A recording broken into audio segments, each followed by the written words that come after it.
Сәлеметсіз ме балалар? Бүгін бізде 114-ші сабақ, 47-ші жаттығу. Өлеңді тыңда. Жаңбыр. Жауа берші, жау жаңбыр, дала көркін жандандыр. Жауа берші, жау жаңбыр, қаулап өссін алуан гүл. Жауа берші, жау жаңбыр, әрбір тамшың тамған нұр. Әрбір тамшың тамған дән, асып жатсын қамбамнан. Өлеңнің авторы Бейсебай Кіріспайұлы. Өлеңде не туралы айтылған? Өлеңде жаңбыр туралы айтылған.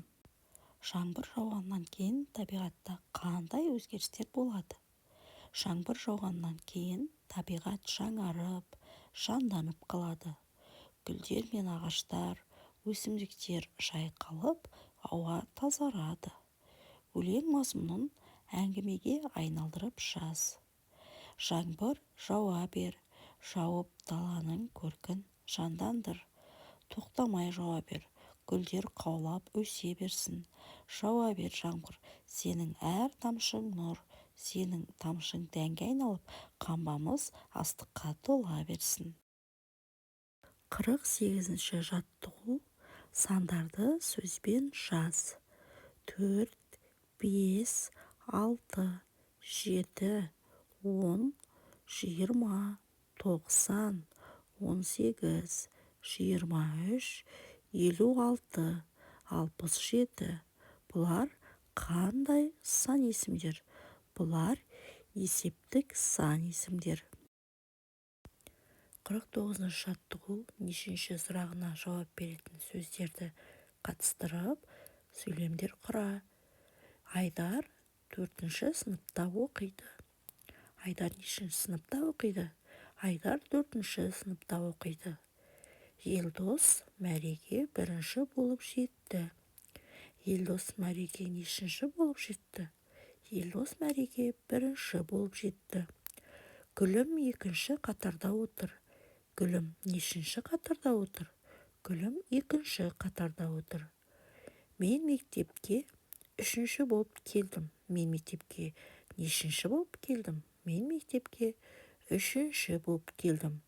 Бұл жердегі 4-ші, 1-ші, 2-ші, 3-ші сөздері нешінші деген сұраққа жауап береді. 50-ші жаттығу. Шығармашылық үзіліс.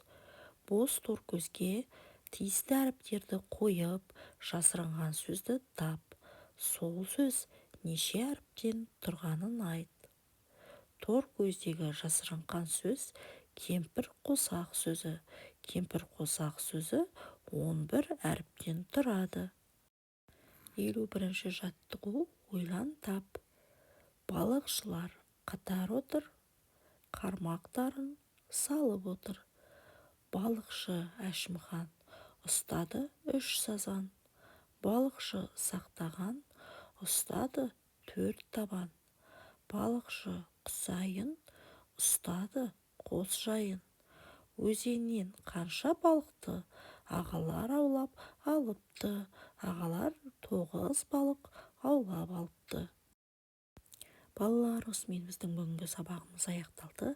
Видеоға лайк басып, міндетті түрде каналға тіркеліп кетуді ұмытпаңыздар.